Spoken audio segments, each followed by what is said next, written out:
आज आपण मराठी विषयामध्ये युवक भारती या पुस्तकामधून व्याकरणाचा तिसरा पाठ वाक्य संश्लेषण यांची स्वाध्यायकृती अभ्यासणार आहोत. मागील भागामध्ये आपण वाक्य संश्लेषणाचे जे प्रकार आहेत, केवल वाक्य, मिश्र वाक्य आणि संयुक्त वाक्य याची वैशिष्ट्ये आणि प्रकार आपण अभ्यासलेले आहेत.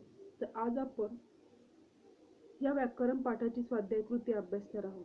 सर्वप्रथम पाठाचा एकदा आढावा घेऊया की वाक्य संश्लेषणामध्ये वाक्याचे 3 प्रकार सांगितले. त्यातलं पहिलं आहे मिश्र वाक्य. मिश्र वाक्यात 2 किंवा अधिक वाक्य असतात. ती वाक्य एकमेकावर अवलंबून असतात. यामध्ये अर्थाच्या दृष्टीने जे वाक्य स्वतंत्र असते ते मुख्य वाक्य, तर या मुख्य वाक्यावर अवलंबून असते ते गौण वाक्य समजले जाते.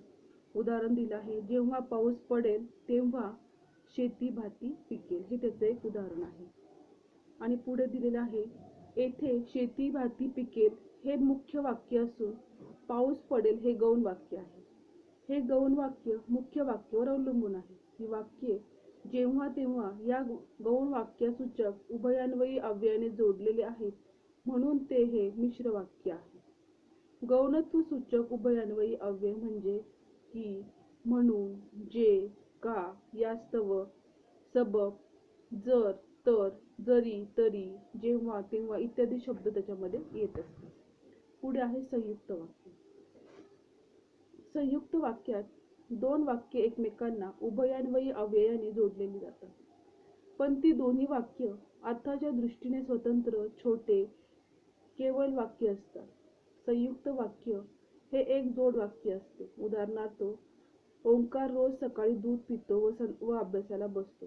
वरील वाक्यामध्ये 2 केवल वाक्ये आणि ती एकमेकांना व या प्रधान सूचक उभयान्वयी अव्ययाने जोडलेले आहे, म्हणून हे संयुक्त वाक्य आहे. प्रधान सूचक उभयान्वयी अव्यय म्हणजे काय? आणि, व, शिवाय, अथवा, वा, की, किंवा, पण, परंतु, परी, बाकी, म्हणून, सबब, यास्तव, याकरता ही वाक्य इत्यादी ही प्रधान सूचक उभयान्वयी अव्ययाची वाक्य आहेत. पुढे आहे केवल वाक्य. केवल वाक्यात एकच विधान असते, त्यामुळे एकच उद्देश व एकच विधेय असते. केवळ वाक्य हे साधे विधानार्थी, प्रश्नार्थी, आज्ञार्थी, होकारार्थी किंवा नकारार्थी यापैकी कोणत्याही प्रकारचे असू शकते. उदाहरणार्थ, गवई बुवा गाणे गाऊ लागले. या वाक्यात गवई बुवा हे एकच उद्देश व गाऊ लागले हे एकच विधेय आहे, म्हणून हे केवल वाक्य आहे. आता लक्षात ठेवण्याच्या महत्त्वाच्या गोष्टी त्यांनी इथे दिलेल्या आहेत. केवल वाक्याची वैशिष्ट्ये. यात एकच उद्देश व एकच विधेय असतो. केवल वाक्य तयार करताना कोणतेही उभयान्वयी अव्यय वापरले जात नाही. केवल वाक्य विधानार्थी, आज्ञार्थी, प्रश्नार्थी, होकारार्थी व नकारार्थी असू शकतात. लक्षात ठेवा, मिश्र व संयुक्त वाक्यात काही अर्थ लक्षात घेणे वाक्य मित्र हे संयुक्त वाक्य ठरवले जाते. पुढे आहे मिश्र वाक्याची वैशिष्ट्ये. यात एक प्रधान वाक्य व एक किंवा अनेक गौण वाक्य असतात. ही वाक्य गौणत्व सूचक उभयान्वयी अव्ययांनी एकमेकांना जोडलेली असतात. जोडलेली वाक्ये ही अर्थाच्या दृष्टीने स्वतंत्र नसतात. पुढे आहे संयुक्त वाक्याची वैशिष्ट्ये. यात 2 किंवा अधिक केवल वाक्य असतात. ही वाक्य प्रधान सूचक उभयान्वयी अव्यय एकमेकांना जोडलेली असतात. जोडलेली वाक्य ही अर्थाच्या दृष्टीने स्वतंत्र असतात. ही आपण सगळे जी वाक्यांचे प्रकार आहे, केवल वाक्य, मिश्र वाक्य, संयुक्त वाक्य, त्यांची वैशिष्ट्ये थोडक्यात आपण इथे बघितलेली आहे. पुढे दिले आहे वाक्य संश्लेषण किंवा वाक्य संकलन.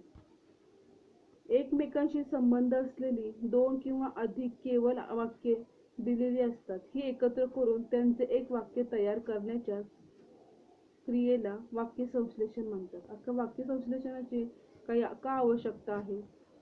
तर वाक्य संश्लेषणामुळे प्रभुत्व मिळते.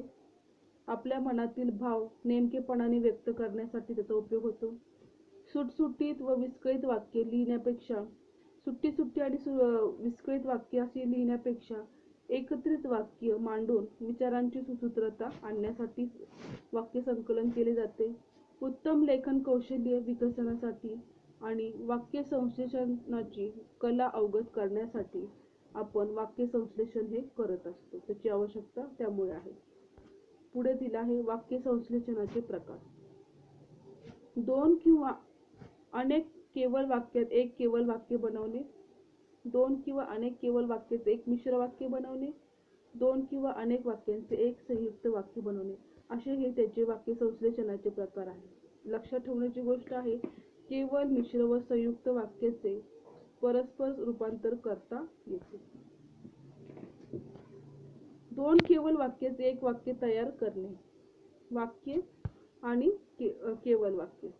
अर्जुनाने फिरत्या मत्स्याच्या डोळ्याचा नेम धरला, अर्जुनने बाण मारला. याचं केवळ वाक्य होईल, अर्जुनाने फिरत्या मत्स्याच्या डोळ्याचा नेम धरून बाण मारला.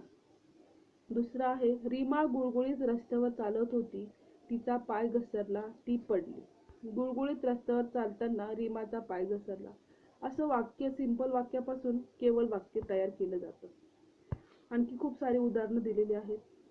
माझ्या शाळेने मला बक्षीस म्हणून बंद डब्बा दिला, त्यात आकर्षक स्मृतिचिन्हे होती. माझ्या शाळेने आकर्षक स्मृतिचिन्ह असलेला बंद डब्बा मला बक्षीस म्हणून दिला.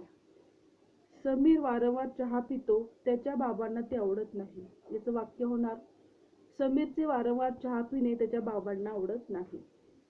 पुढे आहे, रवींद्रनाथ टागोर हे थोर कवी होते. रवींद्रनाथ टागोर यांनी गीतांजली हे काव्य लिहिले. थोर कवी रवींद्रनाथ टागोर यांनी गीतांजली हे काव्य लिहिले. कशा प्रकारे वाक्याचं त्यांनी केवळ वाक्य तयार केलेलं आहे हे त्यांनी थोडक्यात आपल्याला दाखवलेलं आहे. पुढे आहे प्रश्न दुसरा, दोन केवळ वाक्याचे एक मिश्र वाक्य तयार करा. आता वाक्य दिलेलं आहे, भगवान विष्णू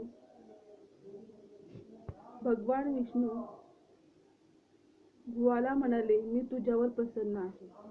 भगवान विष्णू बुवाला म्हणाले की मी तुझ्यावर प्रसन्न आहे. कशा पद्धतीने लिहिले बघा.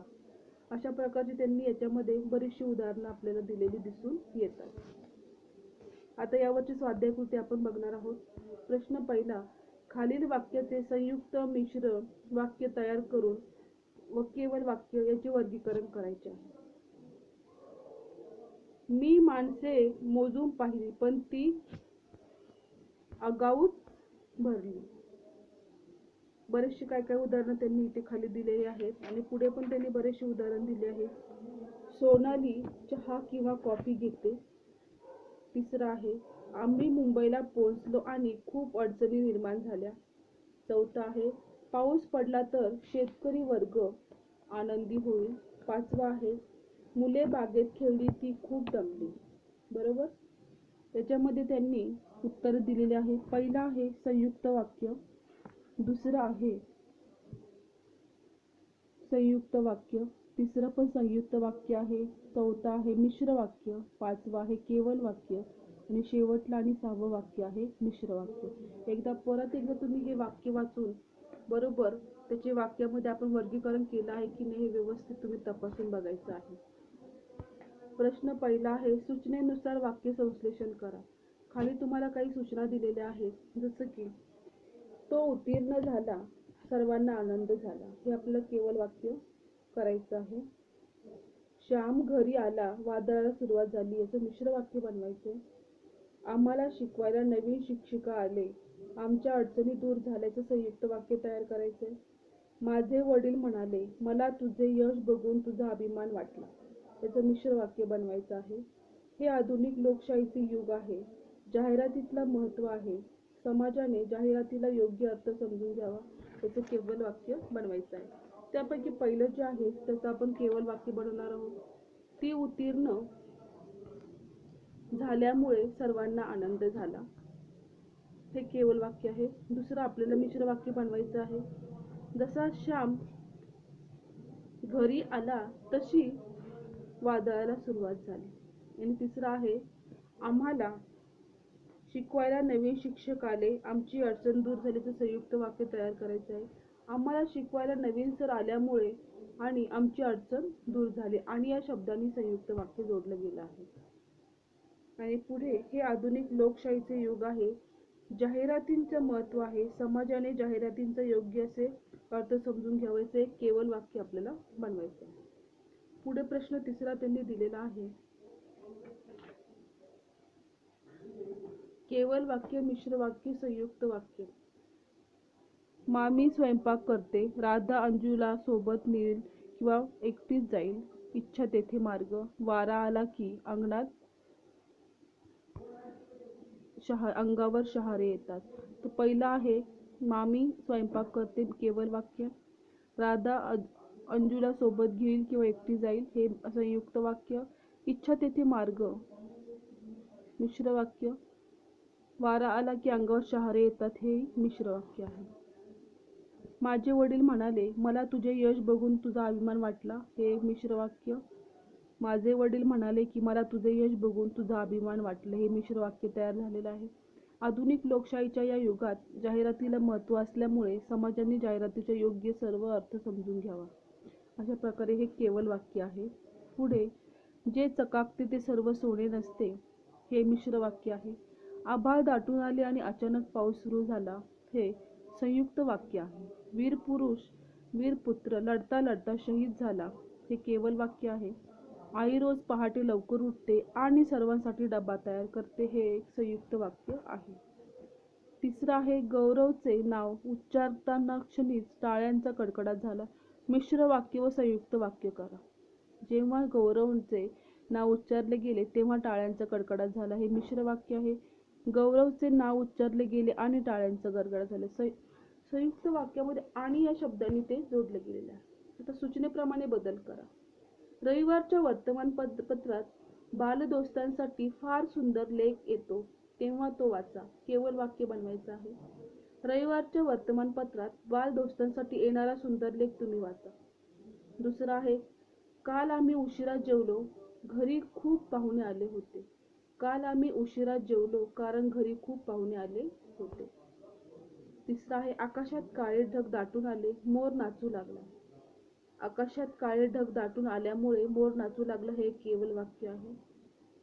जेव्हा आकाशात काळे ढग दाटून आले तेव्हा मोर नाचू लागला, हे मिश्र वाक्य आहे.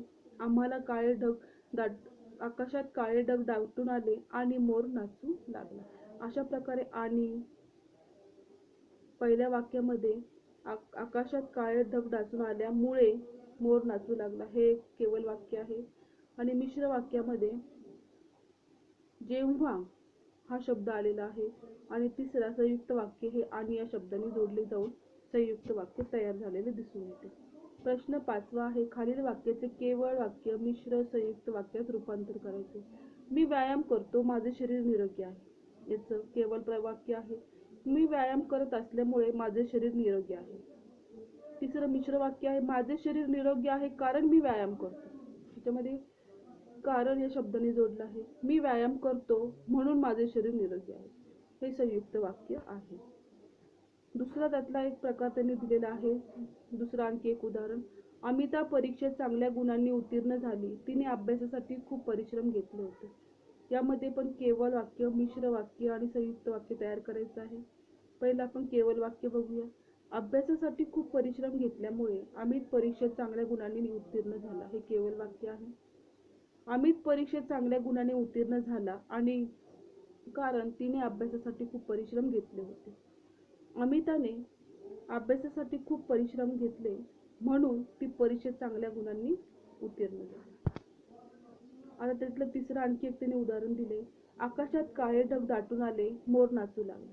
याचं आपल्याला केवळ वाक्य बनवायचं. आकाशात काळे ढग दाटून आल्यामुळे मोर नाचू लागला. जेव्हा आकाशात काळे ढग दाटून आले तेव्हा मोर नाचू लागला. याच्यामध्ये जेव्हा आणि तेव्हा हे त्याचं ओळखण्याची एक साईन आहे. जे खाली दिलेलं आहे, आकाशात काळे ढग दाटून आले आणि मोर नाचू लागला, हे संयुक्त वाक्य आहे. मी मोटार भाड्याने घेईन किंवा विकत घेईन. तो चांगला धावला पण नशिबाने साथ दिली नाही. यामध्ये मिश्र वाक्य आहे. जो तळे राखील तो पाणी चाखील. नोकरी मिळाली म्हणून तो शहरात जात आहे. जो आवडतो सर्वांना तोची आवडे देवाला. त्याला पोलिसांनी पकडले कारण त्यांनी चोरी केली. जरी ती 40शीत असली तरी ती सुंदर दिसते. असे बहुत सारे मिश्र वाक्याची उदाहरणं दिलेली आहेत. प्रश्न 7 आहे, खालील वाक्य लक्षपूर्वक अभ्यासून त्यातील उद्देश व विधेय शोधा. पाठ्यपुस्तकात पण पान क्रमांक 126 वर ते दिलेले आहे. मामा घड्याळ आणले का?